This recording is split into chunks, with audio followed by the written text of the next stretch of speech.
Amin. Ocupăm locurile și împreună cu toții putem să spunem ce au spus îngerii pe câmpia din Betleem. Slavă lui Dumnezeu în locurile preanalte și pace pe pământ între oamenii plăcuți lui. Dragii mei, dacă omenirea avea nevoie de ceva, avea nevoie de pace. Dacă inima noastră are nevoie de ceva, astăzi are nevoie de pace. Treceam azi dimineață, venind de la o biserică pe lângă o turmă de oi, pe lângă o turmă unde păzeau niște păstori. N-am văzut pe nimeni în trafic să se oprească să-i salute, să le spună un bun venit sau să le dea ceva. Și mă gândeam că dacă ar fi fost eu în locul îngerilor, oare m-aș fi oprit la păstori? Oameni neînsemnați, oameni care stau poate afară, pe câmp, în frig, mănâncă ce pot, rabdă cât pot. Dar uitați-vă că Dumnezeu, atunci când a coborât pe Fiul Lui în lumea noastră, i-a avut în atenție și pe cei înțelepți, și pe cei care stăteau mai bine cu finanțele, poate, dar și pe cei ai nimănui, și pe cei care nu sunt băgați de nimeni în seamă, și pe cei poate cu nicio zi de școală. Pentru că acolo la Iesle, iubiții mei, are loc toată omenirea. Slăvit să fie Domnul pentru asta. În 1969, în data de 20 iulie, atunci când Neil Armstrong a sălănizat pe lună, a spus următoarele cuvinte: un pas mic pentru om, un salt mare pentru omenire. 600 de milioane de oameni erau în direct și priveau la televiziune ceea ce cei mai mulți dintre ei aveau să spună după aceea că a fost cel mai mare eveniment al istoriei.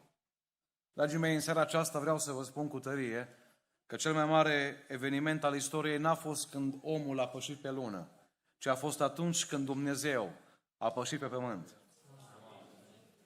Doar că Iisus Hristos n-a venit să pășească doar pe pământ, doar într-o Iesle. Dacă ați urmărit programul de până aici, dacă ați urmărit cântările extraordinare, recitările care au fost, ele toate încercau să facă un drum prin urzici, prin arbuști, printre brazi, printre luminițe, printre multe cutii de cadouri, multe plase, către inima ta și către inima mea.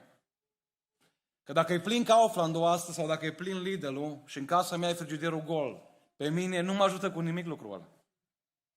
Dacă s-a născut Iisus Hristos acum 2021 de ani, într-un staul în Betleem și astăzi este mort în inima mea sau nu are loc, iubiții mei, pe mine nu mă ajută cu nimic. De aceea ne-am strâns astăzi nu în fața unui televizor, nu în fața unui discurs politic, ci în fața cuvântului lui Dumnezeu. Pentru că spunea cântarea care s-a cântat, o cântare extraordinară, s-a întrupat cuvântul, lumina a venit. Să nu mai fie întuneric în casa ta, ci să fie lumină. Că cel mai mare întuneric, iubiții mei, nu e într-o peșteră unde sunt lilieci. Cel mai mare întuneric e în inima omului care nu trăiește cu Dumnezeu în fiecare zi. Cel mai important eveniment care a împărțit istoria în două a fost nașterea Lui. Și vreau să vă spun și spuneam unui ateu, tu nu ești ateu. Și buletinul tău mărturisește faptul că tu crezi în Dumnezeu. Și el a zis cum? Păi când te întreb când te-ai născut, nu spui un anume an, 1986. Da, dar de când numeri anul ăla? De la nașterea lui Hristos. Iubiții mei, evenimentul care a împărțit lumea în două, care a marcat istoria, a fost nașterea Lui. Și vreau astăzi să ne uităm la ceea ce au făcut magii. Oamenii aceștia care n-aveau Biblia cum aveau preoții și cărturarii.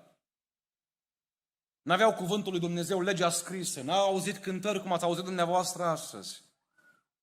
N-au văzut un preot mergând la templu și recitând legea lui Moise pe de rost, cele 10 porunci. Prin lor Dumnezeu, pentru ei le-a vorbit printr-o stea. Și puteau să se uite la steaua aceea, să o analizeze și să rămână doar la nivel de informație. Însă ei au decis să facă ceva extraordinar, să vină la Ierusalim și să se închine. Iubiții mei, subiectul cel mai important al Bibliei, pe lângă mântuire și pe lângă jertfa lui Dumnezeu, este subiectul închinării. Și există două personaje în universul acesta care fiecare își cere închinarea. Unul este Iisus Hristos, Creatorul tău, poți să lași titlul mai departe? Și unul este diavolul.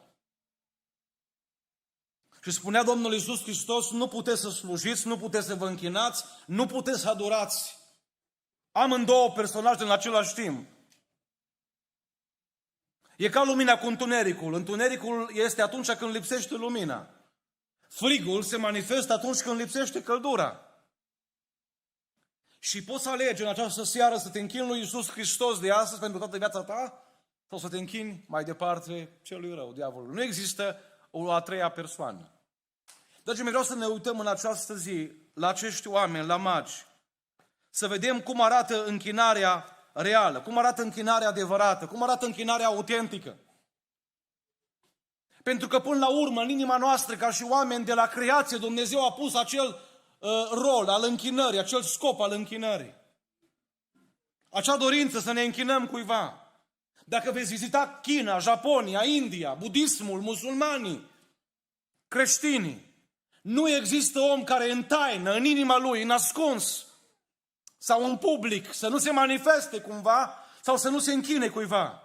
Ne-am născut cu dorința aceasta să ne închinăm cuiva și vom dori și vom muri cu această dorință. Fie că o vom împlini după voia Domnului, fie că nu. Vreau să mai subliniez ceva înainte să trec la primul punct. De 3 ori în Matei capitolul 2 apare termenul închinare. Matei 2:2. Când Irod îi întreabă, de ce ați venit aici, ce căutați? Și ei au spus, am venit să ne închinăm. Închinarea ca și intenție, ca și dorință. Apoi apare închinarea de pe buze în Matei capitolul 2, un alt cuvânt, un alt termen, Matei capitolul 2:8. O spus Irod, duceți-vă de cercetați cu deamănuntul despre prunc. Și când îl veți găsi, dați-mi și mie de știre ca să vin și eu să mă închin lui. Oameni care de pe buze își manifestă aprecierea pentru Iisus, pentru un cult religios, pentru un obiect religios, dar nu ajung la cea de-a treia etapă, închinarea ca și act. Magii n-au spus, am venit doar să ne închinăm, ci au și ajuns la închinarea reală, adevărată și faptică. Matei 2:11 au intrat în casă, au văzut pruncul cu Maria, mama lui, s-au aruncat cu fața la pământ și ei s-au închinat. Slăvit să fie Domnul care merită închinarea noastră. Iubiții mei, este o seară de evangelizare astăzi. Este o seară în care dorim să vă spunem, indiferent de cultul pe care îl reprezentați, că sunt mai multe religii, sunt mai multe confesiuni, există o singură închinare adevărată. Închinarea în fața Domnului Iisus Hristos. Vreau să ne uităm astăzi la magi. 7 lucruri.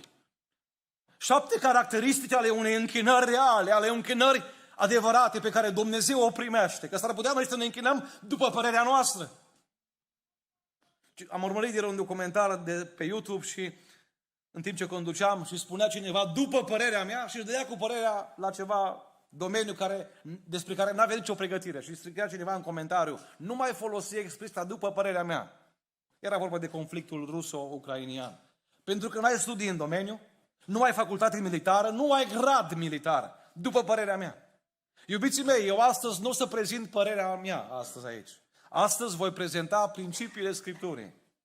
De la niște oameni care, repet, n-au avut legea, n-au avut contact cu preoția, cu minunile lui Dumnezeu. Dar pentru că au fost sinceri, Dumnezeu le-a arătat și le-a relevat cum arată închinarea adevărată.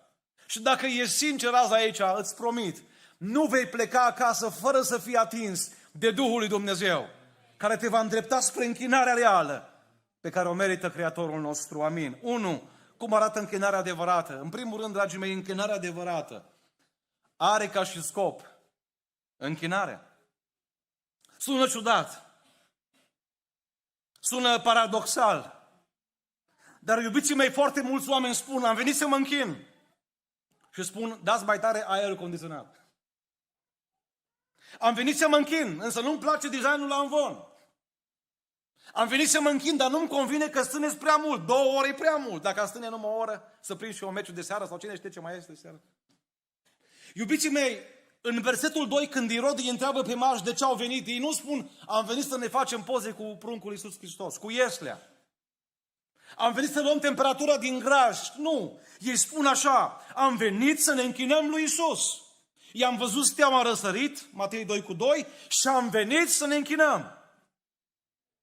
Care e scopul pentru care ai venit în seara aceasta?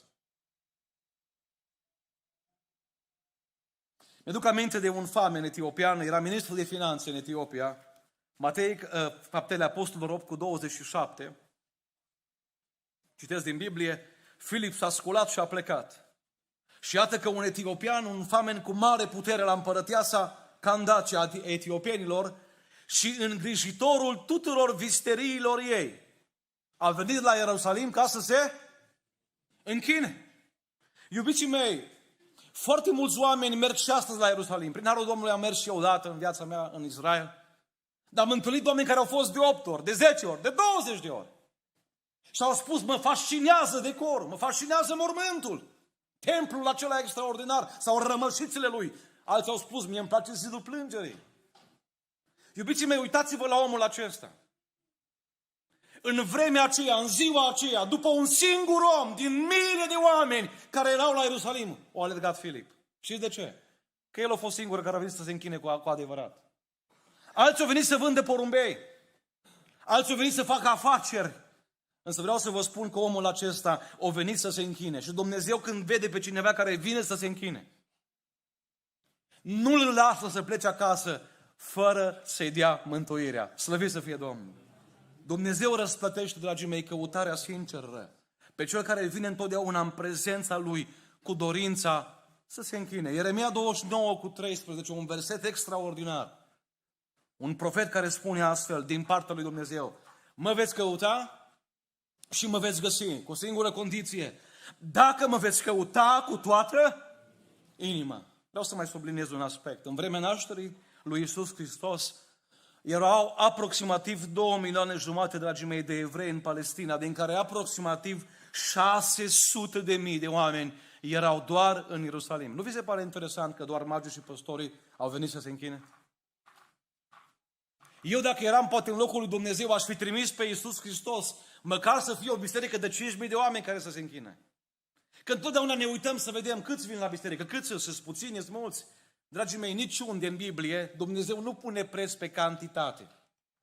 Pentru că pentru El contează fiecare persoană individual. Iisus Hristos a murit pentru noi, pentru fiecare unul singur. Din oamenii aceia mulți, la fel ca și astăzi, uitați, găsim milioane de români care sărbătoresc astăzi un praznic, care își fac poză cu moșul și cu bradul, care își dau cadouri unii altora, dar cel puțin sunt cei care se închină.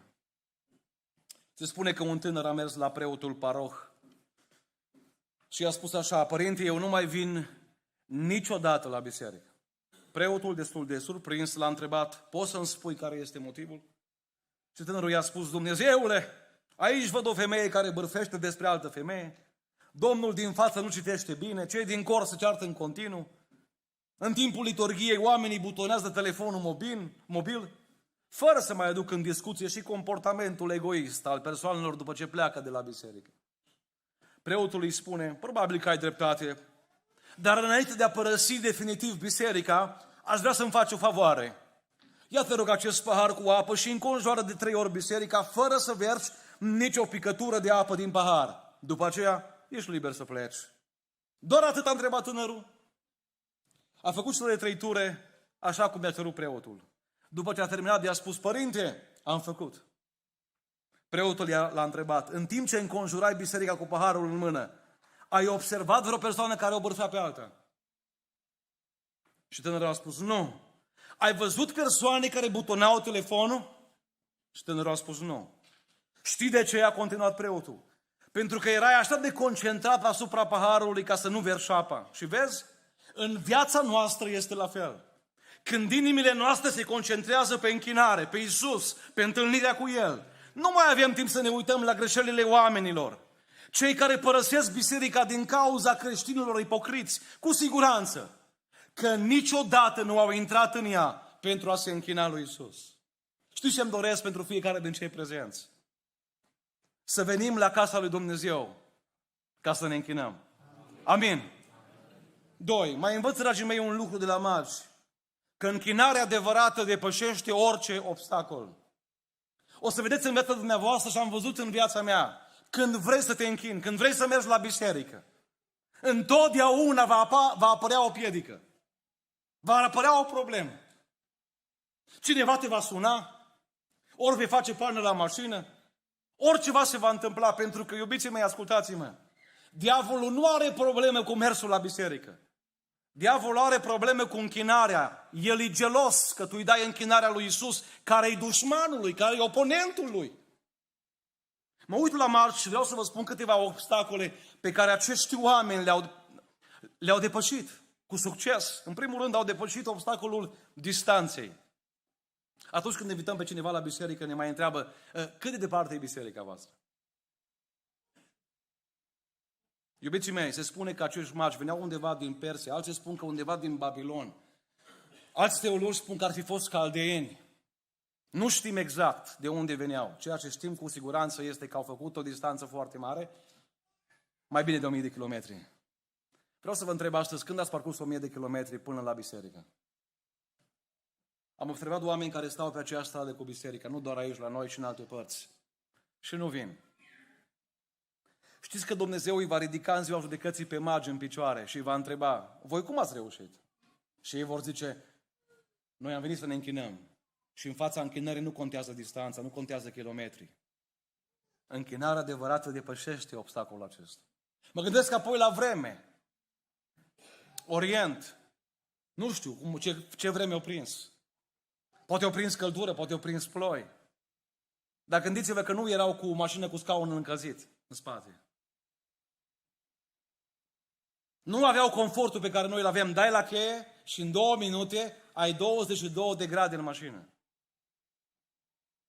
Nu se uitau pe geam să zică ce bine că ninge, că nu pot să mă duc la biserică astăzi. O să-i spun la păstor că nu pot să mă duc, că plouă. Dar e interesant că la mall, chiar dacă ninge, oamenii merg. N-ați observat? Am observat când ninge foarte mult la noi iarna, drumul spre mall sunt curățate, numai la biserică nu sunt curățate. N-ați observat lucrul ăsta?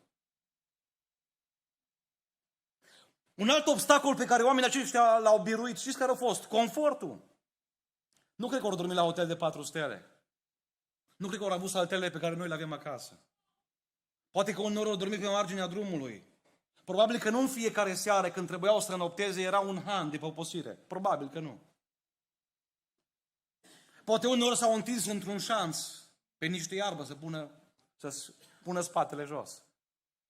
În orice caz, nu au avut apă caldă la duș în fiecare dimineață, cum avem noi, și n-au avut nici mâncarea cea mai bună.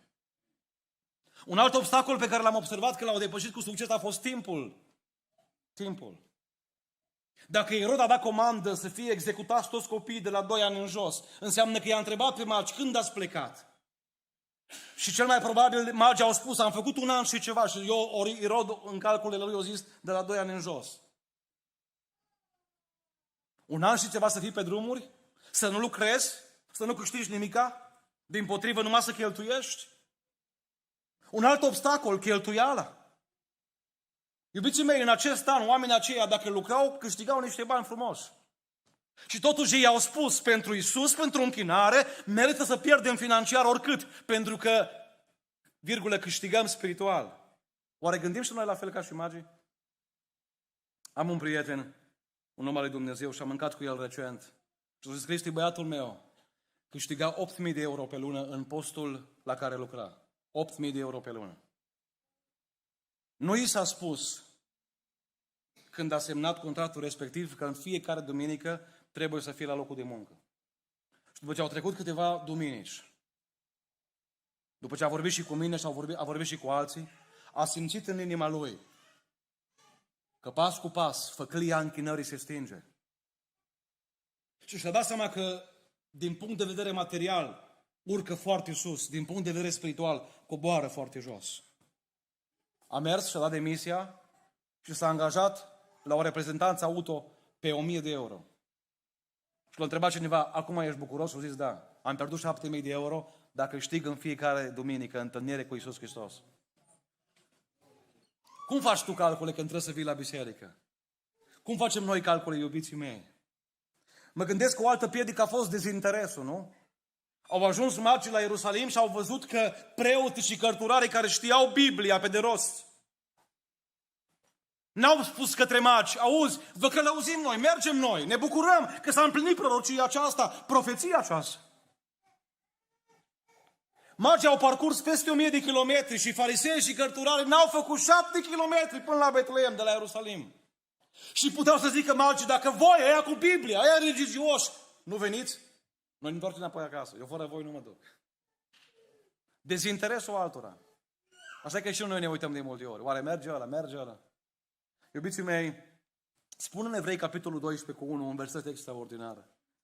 Și noi, dar fiindcă suntem înconjurați cu un nor așa de mare, de martori, să dăm la o parte orice piedică și păcatul care ne înfășoară așa de ușor, așa de lesne, și să alergăm cu scuze, cu motivații, nu am timp, nu pot, sunt bolnav, nu, cu stăruință în alergarea care ne stă înainte. Știți ce m-am gândit la acest verset când l-am citit ultima dată? La cuvântul martori.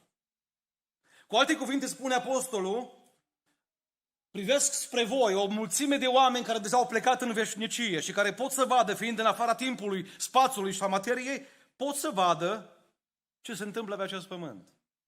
Și privesc la condițiile voastre, la confortul vostru. Și văd că de multe ori aveți mii și mii de scuze să nu mergi la biserică. Și spune apostolul ăsta aici, martorii ăștia se uită la voi. Și în ziua judecății vor avea un cuvânt de spus. Și apostolul, ca să-i motiveze, spune așa, nu mai puneți piedici, nu mai spuneți scuze, pentru că martorii aceștia ar fi avut scuze mai multe ca și voi și ca și noi. Și totuși ei l-au urmat pe Iisus cu toată inima. Doamne, fă-ne și pe noi la fel. Oare putem depăși obstacolele acestea când trebuie să venim la închinare? Putem să renunțăm la orice lucru ca să ne închinăm Domnului? Asta înseamnă că în viața noastră cerul e pe primul loc. Doamne, ajută-ne la asta. Mi-aduc aminte, în anul 2016, în 19 ianuarie, am fost invitat să slujesc într-o biserică din județul Caraș. Când am intrat înăuntru, o biserică de la țară, erau 10 oameni, 10 membri ai bisericii și încă 20 de prieteni prezenți. Erau 10 membri ai acelui cult la care am slujit și încă 20 de oameni din afara bisericii. Și am rămas marcat, am rămas mirat. Și am spus, frate păstor, spune-mi și mie, cum ați adus oamenii ăștia 20 aici la biserică? Ce le-ați promis? Cine s-a ocupat de asta? Câte bannere ați făcut? Tu zici, Cristi, suntem binecuvântați ca în biserica noastră să avem o soră pe nume sora Leana. Are 70 de ani. Are probleme foarte mari la picioare cu circulația sângelui, are probleme cu tensiune, are multe boli. Când a auzit sora Leana că facem evangelizare și că vii să predice Evanghelia, și-a luat mai mult surat pe ea, mai mult surat din aia groși, și a început să bată din poartă în poartă. O zis, Cristi, erau afară minus 10, minus 15 grade, că erau undeva spre munte. Erau în frică, nu ieșea nimeni în stradă. Și sora Leana merea la fiecare poartă și la fiecare casă. Și bătea cu toiagul ei în poartă. Oamenii de rușine, când au văzut că a venit o bătrânică pe care o știa tot satul, o zis, ce doriți, Doamnă? Aveți nevoie de medicamente, așa e ce? Cozonaci, ce? Nu zice, să vii la biserică, că e evangelizare, zice. Și oamenii din respect pentru ea au venit. Am rămas, dragii mei, foarte marcat. 80 de case au făcut femeia asta la rând. Eu trebuie vreo 2 zile să le facă pe toate. I-am scris o scrisoare. O găsiți pe internet. Nu știu dacă mai trăiește. Scrisoare pentru sora Leana. Dar știu că într-o zi Dumnezeu va ridica în picioare în ziua judecății. Și le va închide gura ție și mie, care am avut multe scuze în a nu veni la închinare. Și ea mergea câteva case, venea înapoi, se încălzea, mai lua un ciorap, mai mergea. Închinarea adevărată, iubiții mei, depășește orice obstacol. 3. Închinarea adevărată rămâne sub autoritatea Scripturii. Matei, capitolul 2, cu versetul 5, au venit preoții, au venit cărturarii, cu legea în mână, și au recitat următoarele lucruri scrise cu 700 de ani înainte. În Betleemul din Iudeea au răspuns ei, căci iată ce a fost scris prin prorocul.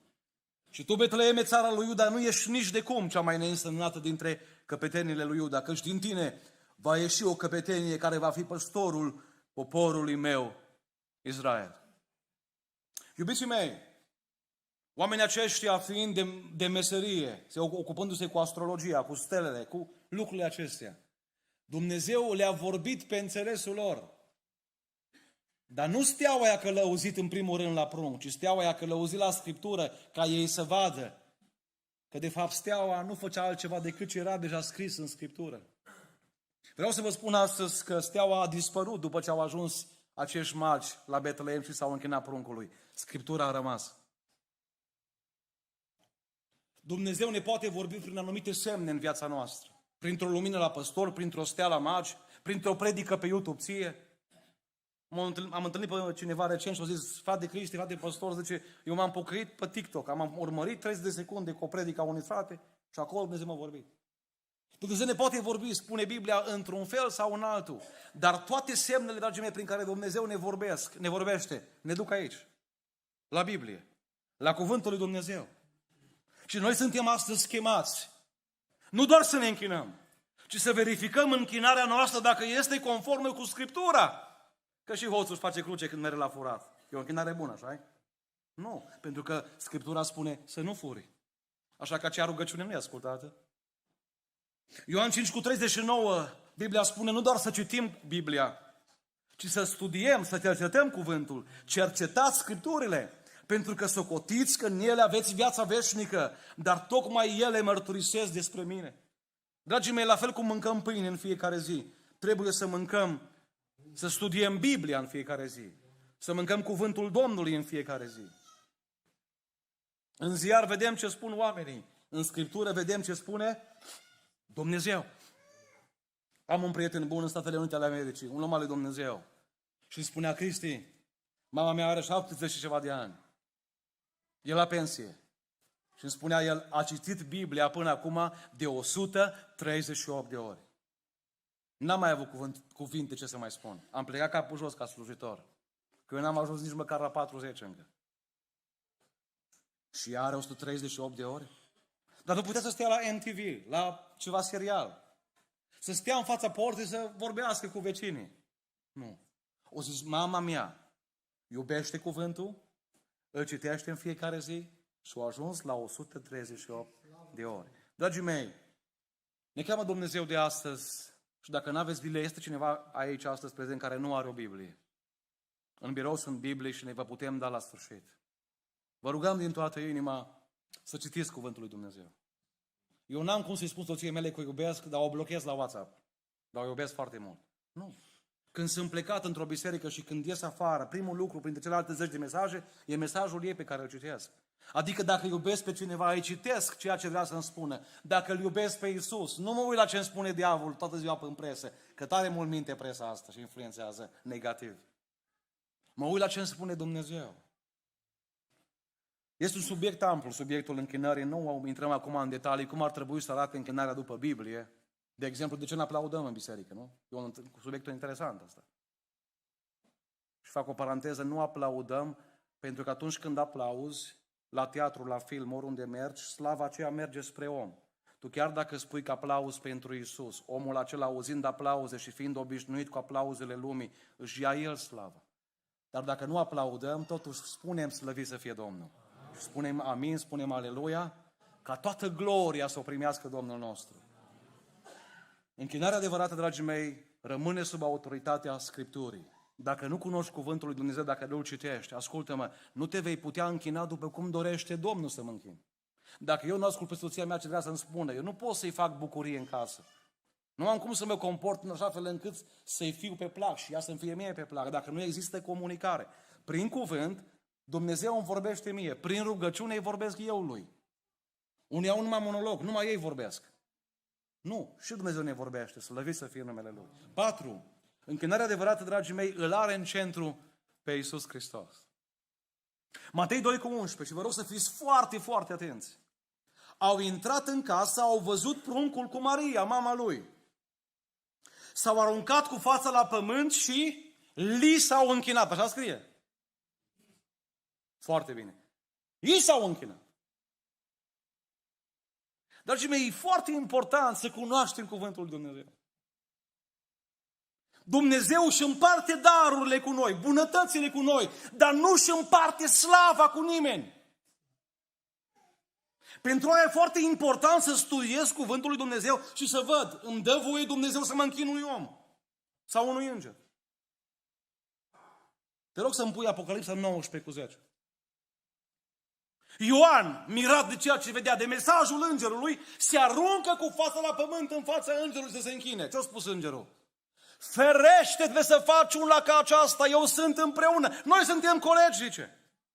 Noi amândoi îl slujim pe Dumnezeu. Tu nu trebuie să te închini mie? Cei 24 de bătrâni din cer nu se închină altor bătrâni.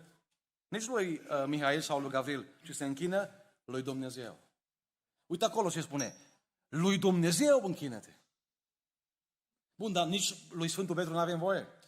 Fapte 10:25. Fapte 10:25. Intră Petru în casa lui Corneliu. Da? Când era să intre Petru, Corneliu s-a aruncat la picioarele lui și i s-a închinat. Ce spune Petru? O, ce bine mă simt că te... Pune-te următorul verset. Petru l-a ridicat și a zis, scoală-te! Și eu sunt om. Dragii mei, am argumentat foarte simplu. Dacă cunoaștem Scriptura, și închinarea noastră va fi bună. Pentru că singurul care merită închinarea este Domnul. Slăvit să fie Domnul. 1 Timotei 2:5, căci este un singur Dumnezeu și un singur mijlocitor. Am ținut foarte mult să citesc versetele ca să nu poate să spună cineva, asta spune Cristi Boariu. Nu, asta spune Dumnezeu. Omul Iisus Hristos. Ăsta e singurul care mijlocește pentru noi. Slăvit să fie numele Lui. Dumnezeu ne poate binecuvânta prin oameni. Nu-i rău să-i spun șefului meu, mulțumesc că mi-ai băgat salarul. Apreciez că pot să lucrez la tine. Dar nu mă plec cu fața la pământ înaintea șefului. Pentru că, dragii mei, Dumnezeu e Cel care binecuvintează. Că folosește oameni, că folosește Raiffeisen Bank, că folosește Revolut, asta îți mijloace. Eu nu mă închin în fața mijloacelor, le apreciez, dar mă închin în fața lui. Osea 2:8. Era Dumnezeu supărat. Dar ce ești, Doamne, supărat? N-a cunoscut că eu îi dădeam grâul, mustul și unde lemnul. Și ce au făcut? Au închinat slujbei lui Baal argintul și aurul cel mult pe care îl dădeam. Vreau să spun astăzi că dacă nu ne închinăm lui Isus, nu rămâne altă variantă decât să ne închinăm idolilor acestei lumi. Și vreau să vă spun că fiecare idol îl are în spate pe diavolul. Problema e nu doar închinarea, problema e că noi devenim ca și cel la care ne închinăm. De exemplu, dacă te închini banului. Spunea cineva și m-a plăcut foarte mult. O zis că banul e un slujitor bun, dar e un stăpân rău. Ați înțeles toți?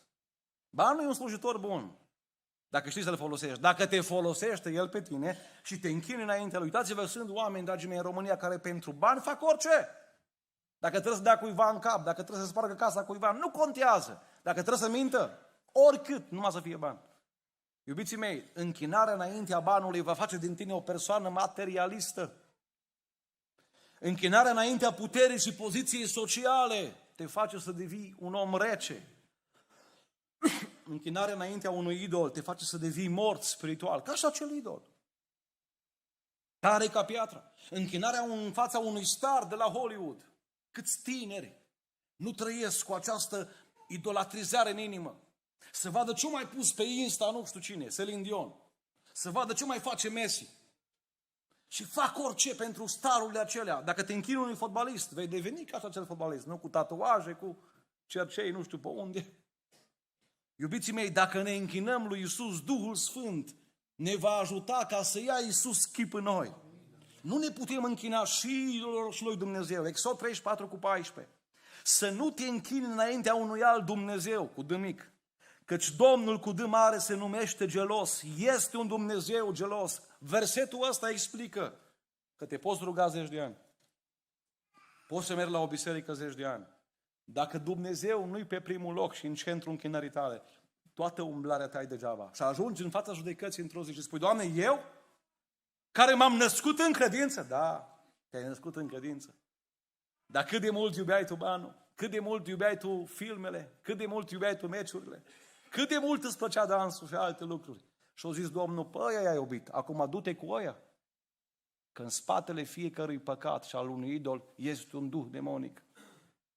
Doamne, păzește-ne astăzi. Vreau să pun această întrebare, apropiindu-mă de încheierea punctului 4. Acolo, în inima noastră, avem un loc care nu e niciodată gol. Pe cine venerăm noi acolo? La cine ne închinăm? Magii au umplut acel loc cu Iisus. Mai dau un exemplu. Grecii, Ioan 12:20. Niște greci, dintre cei ce se suiseră să se închine la praznic, s-au apropiat de Filip și l-au rugat și au zis: Domnule, vrem să ne facem poze cu Iisus, nu?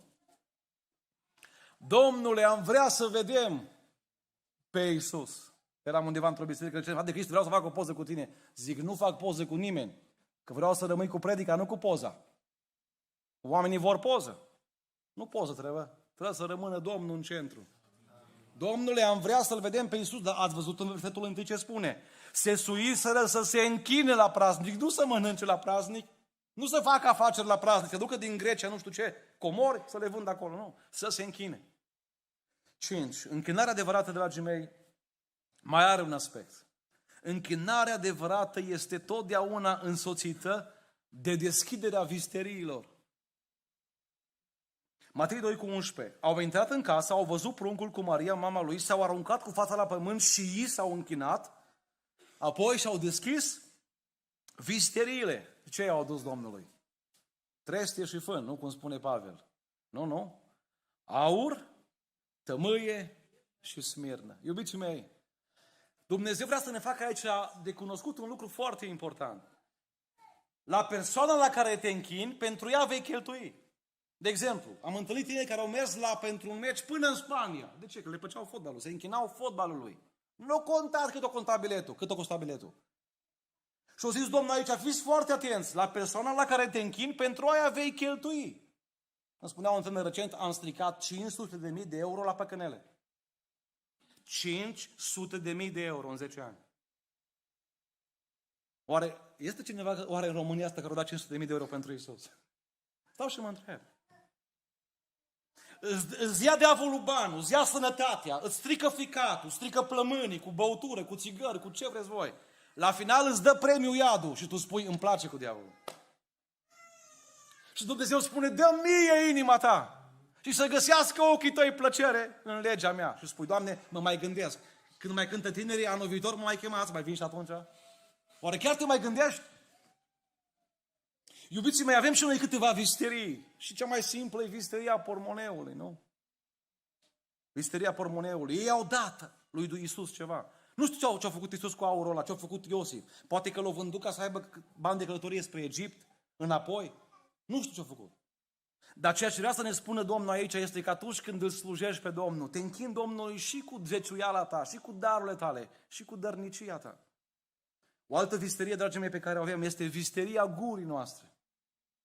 Atunci când inspirăm aer în noi și îl dăm înapoi afară, noi totdeauna folosim aerul pentru ceva. Ori să blestemăm, ori să blestemăm, să înjurăm, să bârfim, să invidiem, să mințim sau să lăudăm. Spunea psalmista, cu gura mea laud pe Domnul. Ce frumos, nu? Acum că mai pun YouTube-ul câte o cântare ca să o învăț, nu-i rău. Dar dacă numai YouTube-ul cântă acasă și eu nu cânt, sau mai cântă la unii în Biology Mafia sau Paraziții. Păi cum să nu ai paraziți în familie dacă cântă Paraziții? Nu? Cum să n-ai mafie în inima ta când auzi Biology Mafia? Nu? Păi vreau să ascult Speranța, nu? Să am speranță, nu? Nu? Vreau să ascult alte, nu? Formații, nu? Să aducă Domnul în gura mea și în inima mea cuvinte frumoase. Doamne, ajută-ne la asta, nu? O altă visterie care o avem, dragii mei, sunt mâinile noastre, sunt brațele noastre.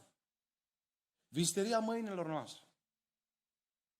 Cu mâinile astea pot să lovesc. Cu mâinile astea pot să trimit un mesaj pe WhatsApp care să rănească pe cineva. Sau cu mâinile astea pot să mângâi.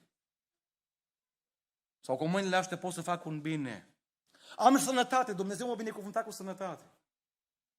Dar nu ca să plimb pe Rex până oraș. Văd pe unii, au 40 ceva de ani și plimbă câinile după ei până oraș. Am stat și m-am gândit, ai crescut până la 40 de ani, ai luat aerul Dumnezeu, ai luat sănătatea ca să plimbi câinile până oraș. Ce faci cu sănătatea care Dumnezeu ți-a dat-o? Doamne, vrem să o punem în slujba ta.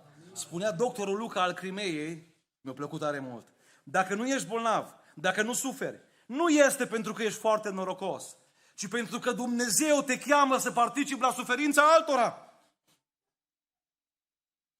Trebuie să fii ochi pentru orbi, urechi pentru surzi, picioare pentru cei slabi, trebuie să fii ajutorul oamenilor. Dar nu numai în decembrie. Câte portocale se împart în spitale în decembrie și din ianuarie iară miroase a spirit. La toți trebuie lucrul ăsta. Nu. Dumnezeu nu caută creștini de Crăciun și de Paște, ci între Crăciun și Paște și între Paște și Crăciun. Ajută-ne, Doamne, la asta. Ne-a înzestrat Dumnezeu cu daruri. Unul știe să pună grese, altul faianță, altul știe să lucreze în instalații. Uite-te să vezi lângă tine, este cineva care are nevoie de ajutorul tău, de visteria ta? Că Iisus astăzi, fizic, nu mai e aici, dar El spune așa, ori de câte ori ați făcut aceste lucruri, unuia din cei mai neînsemnați frați ai mei, mie mi le-ați făcut. Eram recent mutat la Deva, era anul 2013 spre 2014. Și a început să-mi scrie o soră, nu departe de aici, de la Deva. Avea atunci 40 și un pic de ani, 41-42 de ani. Aprecia programele noastre, se uita întotdeauna la serviciile noastre. Era o femeie foarte bolnavă, uneori cu epilepsie, cu depresie, avea un copil bolnav acasă. Într-o zi mi-a zis că nu are lemne. Am sunat pe cineva din județul Arad și am zis, măi, e mai aproape de voi decât de noi. Mergeți cu ceva lemne acolo și vedeți ce puteți face. Și vedeți că nu are nici bani, nu are datorii foarte multe, are și copil bolnav, soțul a părăsit-o. Nu-i ușor. Au mers oamenii ăștia cu o mașină din aia mare de lemne, cu macareau, au descărcat lemnele și au zis, sora Zina zice, noi nu vrem numai să vă descărcăm lemnele. Noi am venit cu drujbă să le tăiem, să le crăpăm, să le punem la loc. Vă recit cuvintele care mi le-au scris. Le-am găsit astăzi pe Facebook, că am căutat în istoric. Vă mulțumesc, frate Cristi. Nu am cuvinte. Mulțumirile prin cuvinte e puțin spus. Nu știu cum să vă mulțumesc, dar îl rog pe Dumnezeu să vă mulțumească cum știe El. Nu mă așteptam la așa multe lemne. La vreo 3 metri mă așteptam, un sfert de dubă. Dar nu mă așteptam să primesc lemne pentru toată iarna. Dumnezeu o purtat de grijă să am căldură pentru fiecare lună din iarna asta. Apoi tot am primit bucuria de la farmacia din Arad că mi-au găsit medicamentele. Acum nu o să mai mor așa repede, spunea ea. Frate Cristi, marți merg la Arad cu băiatul meu bolnav la comisie și nu pot să tac să nu vă spun că datorită acelor frați care mi-au trimis cei 23 de milioane, eu marți mă voi duce cu bani neîmprumutați la Arad. Voi merge cu bani din pensia mea, pentru că am reușit cu banii pe care mi-au dat frații să-mi achit datoriile. Pe această cale le mulțumesc încă o dată. Mi-au mai rămas din venitul meu 700 de lei, pe care îi pun deoparte, gândindu-mă că luna viitoare mai pun 5, martie, iar 5, ca să fac și eu ceva, m-am hotărât să fac o cameră la băiat. A început să se dărâme casa. Bucăți bune de la tencuială au căzut în așa fel încât cablurile de curent se văd. M-am și gândit, oare dacă intră ploaia pe fire, nu ne curentăm. Se vede firele, frate Cristi. Sau poate arde instalația. Vă spun că merg cu 500 de lei în Arad. Banii ar fi scăpat, se adunau către 700, dar sunt foarte fericită că merg fără a împrumuta. Și mi-a mai rămas ceva.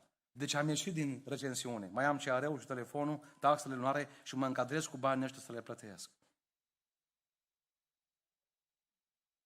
Să nu mă întrebați la final ce să faceți pentru ea. Că a murit sâmbătă. A murit săptămâna trecută la 49 de ani.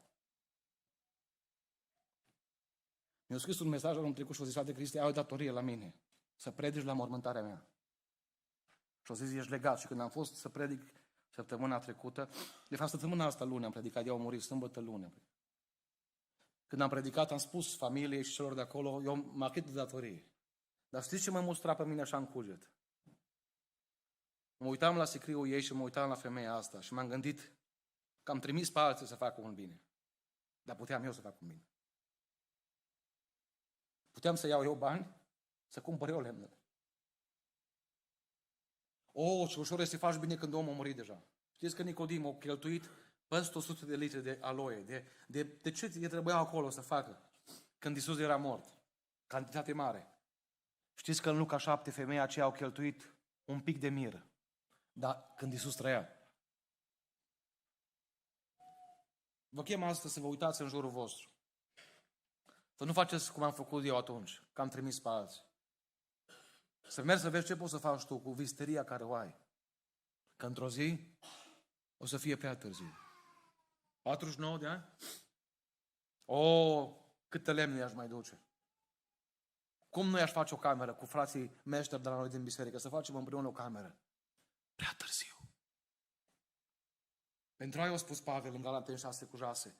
Cât avem prilej, ocazie, timp, să facem bine la toți. Mai ales fraților în credință. Spunea o cântare, băi, acum din pâinea ta foamea să-și destrame, căci în cer în veci de veci nu-i va mai fi foame. Să nu spui că te închini lui Dumnezeu, dacă nu ești gata să deschizi portmoneul pentru un sărac. Să nu spui că te închini lui Dumnezeu dacă n-ai făcut un sandwich anul ăsta la cineva care n-are ce mânca. Aia nu e închinare. Uitați-vă la magi. Când s-au închinat, o deschis visteriile. Poate unii n-aveți bani. Poate unul n-ai să pui ceva finanțe, dar poți să faci ceva cu mâinile tale.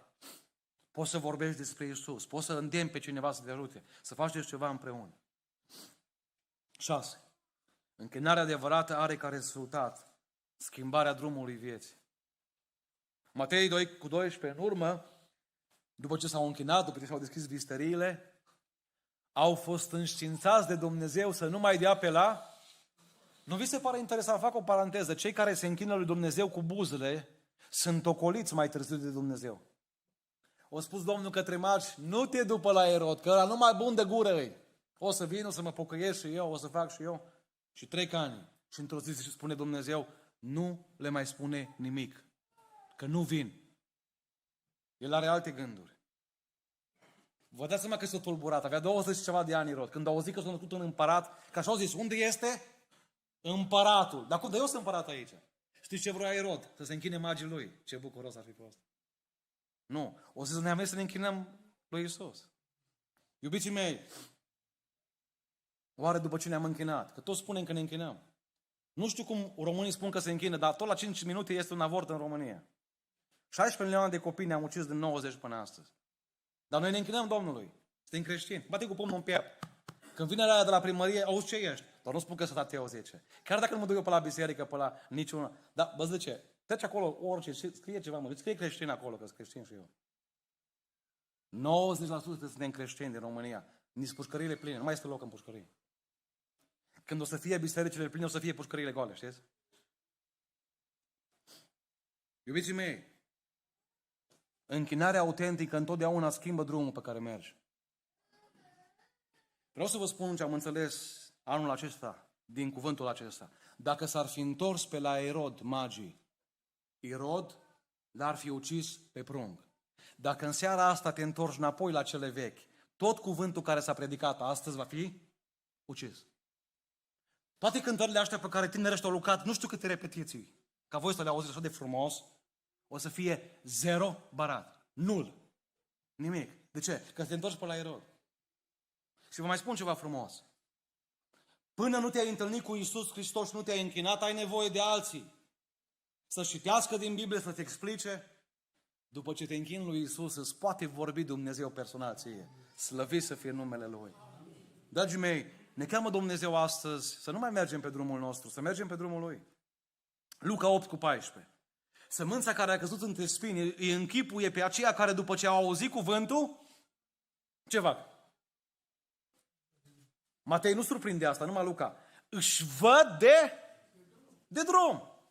Mă zice, a fost faină predică, au cântat tinerii ăștia extraordinar, dar cât au făcut Steaua cu Dinamo? Bitcoin-ul cât a crescut? Și ți se pare că de fapt închinarea e 6-8 și apoi mergem noi la ale noastre. Nu. O zis Domnul, dacă îți vezi din nou de drumul tău, drumul minciunii, drumul bârfei, invidie și le știți pe toate, și nu-ți schimbi drumul, o zis Domnul, toată sămânța care s-a semănat nu aduce rod. Adevărata închinare, dragii mei, ne trimite pe un drum nou. Spunea toți ceva ce m-a plăcut foarte mult, poți să rosti numele lui Iisus de mii de ori. Dacă nu calci pe urmele Lui, numele Lui nu va însemna nimic pentru tine. Doamne, dar care e drumul tău? Ioan 14:5. A întrebat Toma într-o zi, Doamne, care cale? Care drum? Că-s multe drumuri. Nu știm unde te duci. Cum putem să știm calea într-acolo? Că o zis Domnul, eu mă duc la Tatăl. Unde? Pe care drum mergi, Doamne? Că dacă pui pe Google Maps Deva, Oradea, ai cel puțin 3 variante. Doamne, care? Că multe duc la cer. Toți spun că multe religii duc la cer. Care e adevărata închinare? Ioan 14:6, Iisus a spus, eu sunt calea, adevărul și viața. Iubiții mei, adevăratul drum este Iisus Hristos. Și în ultimul rând, închinarea adevărată este închinarea ca și mod de viață. Sau și mă gândesc, oare imaginea aceea după ce au plecat, ce-or fi zis mai departe către cei cu care s-au întâlnit acolo? În Babilon sau unde or fi ajuns? Cât de entuziasmați au fi fost. Vă gândiți că au trecut de poate 4 ani și se gândeau pruncul are acum 6 ani. Pruncul are acum 20 de ani. Mereu cu gândul la evenimentul acela. Nu puteau să fie fizic lângă prunc, dar putea să fie cu inima, cu genunchi, cu vocea, cu viața. În Ioan 4:20 o femeie îi spune lui Iisus așa, părinții noștri s-au închinat pe muntele acesta. Și voi ziceți că în Ierusalim este locul. Și o zis femeia asta, nu mai înțeleg nimica. Ori în muntele ăsta, ori în Ierusalim. Adică femeia asta spunea așa, Doamne, la praznic ne închinăm și noi. Am avut și eu 5 bărbați, am trăit și eu de toate am făcut. Dar când e de închinat, mă închin. Dar nu înțeleg un lucru. Tu spui că la Ierusalim, ăștia spun că la munte, ăia spun că la biserica aia, ăia spun că dincolo la biserică, alții spun că la catedrala din București, nu mai înțeleg nimica. Și vine Iisus și spune așa, o venit ceasul, zis, ca închinarea să nu mai depindă de un loc. Închinarea să fie în duh și în adevăr, adică în fiecare zi, în viața noastră. Dragii mei, adevărata închinare devine o ascultare pe viață față de cel în fața căruia ne-am închinat. Psalmul 23:6. Da, fericirea și îndurarea mă vor însoți în toate zilele vieții mele și voi locui în casa Domnului până când? Până la 8 sau 7. Și când am plecat și în văd ale mele, m-am mărturisit, m-am spovedit, dar de la 1 ianuarie, de la 0. Nu. O zis psalmistul, eu vreau în casa mea să fie biserică și eu să fiu în biserică în continuu. Vreau în inima mea să fie cuvântul lui Dumnezeu. Vreau să fie mereu închinare. Știți care e cea mai mare înșelare, dragii mei, pe care o trăiește creștinismul de azi? Se închine doar la sărbători, la praznice, la zile deosebite. Am văzut un mesaj pe Facebook. O zis să fiți mai buni, că e Crăciun. Și după Crăciun ne putem înjura? Ne putem bate? Păi care soție din sală își dorește să aibă un soț mai bun de Crăciun? Și apoi? Iubiții mei, trebuie să ne schimbăm viața. Pentru că spus toți, dacă nu te închini lui Dumnezeu 7 zile pe săptămână, închinarea de duminică nu e deloc închinare. Am câteva întrebări la final. Oare câți dintre noi vom conștientiza de azi că nu venim la biserică pentru păstori, nici pentru preoți, nici pentru că suntem religioși, ci venim la adunare ca să ne închinăm? Oare câți vom conștientiza că închinarea nu e un eveniment, ci un obicei în viața unui creștin? Și când mă îmbrac, și când vorbesc, și când fac orice, mă întreb, Doamne, îți place? Eu mă închin ție în continuu. Și la serviciu, și la lucru. Mă rog, spune Biblia, rugați-vă neîncetat. Oare câți vom înțelege că ori de câte ori ne plecăm pe genunchi, facem cel mai măreț act din univers, recunoaștem existența Domnului Iisus și acceptăm din toată inima ca El să guverneze viața noastră. Amin? Oare câți vom înțelege că închinarea nu e doar un gest al genunchilor plecați, ci o viață schimbată și transformată și o acceptare a voiei lui Dumnezeu. De unde știu că magii au făcut asta? Păi, iubiții mei, dacă se întorceau pe la Erod, înseamnă că închinarea lor era 0. Dar în vis Dumnezeu le-a vorbit și le-a spus, întoarceți-vă pe un alt drum, și i-a spus, Doamne, de astăzi nu mai întrebăm pe Erod, nu mai ascultăm de el, de astăzi vrem să te ascultăm pe tine. Vreau să cântăm o cântare acum la sfârșit. Și cântarea spune, astăzi vin și îmi plec genunchi. Înaintea ieslei tale, copilaș din alte lume, nu mă închin ieslei, mă închin copilașului, obosit de frig și cale. Gândiți-vă în timp ce cântați cântarea aceasta, dacă nu cumva inima dumneavoastră are nevoie de închinare. Dacă nu aveți nevoie de o viață nouă, dacă nu aveți nevoie cumva de o închinare autentică, de o prăbușire în fața lui Dumnezeu, în care să spui, Doamne, toți idolii din viața mea îi dau la o parte astăzi. Nu mă mai interesează nimic decât cerul și mântuirea. Și dacă vreau să ajung în cer, trebuie să mă închin în fața celui care guvernează acolo. Haideți să ne ridicăm în picioare și împreună cu tineri, împreună cu biserica, să cântăm această cântare și apoi ne rugăm.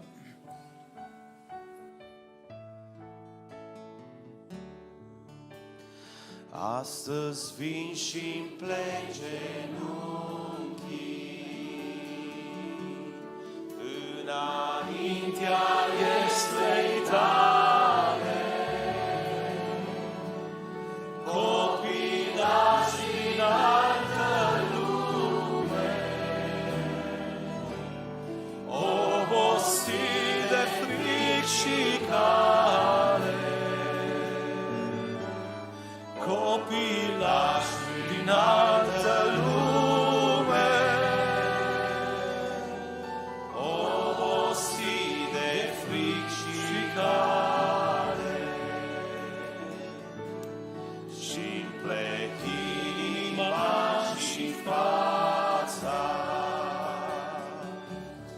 copilași din sare albastră,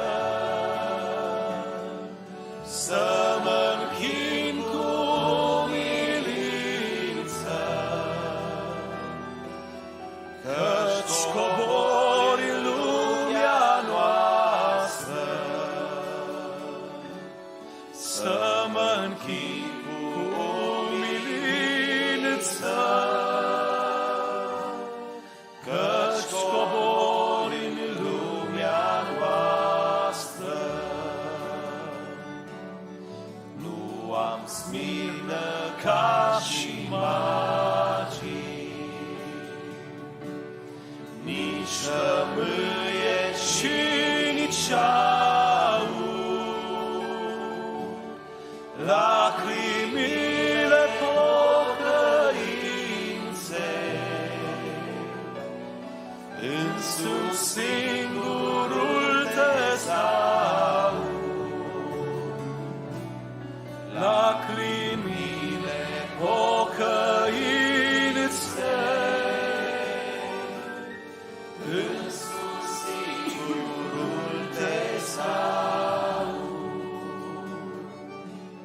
Ți le aduc acum înainte,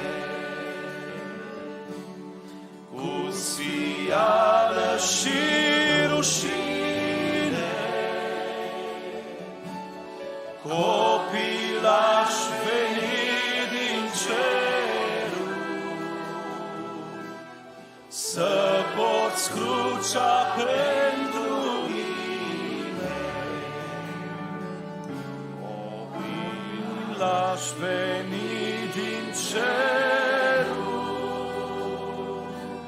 să porți crucea pentru mine. Avem ocazia, după ce am cântat, să ne și închinăm. Am vrea ca dacă în timpul rugăciunii este cineva aici care până astăzi nu s-a închinat Domnului din toată inima și vrea să înceapă o viață nouă și vrea să ne rugăm pentru el. Noi ne vom ruga, dacă este cineva, să vină aici în față.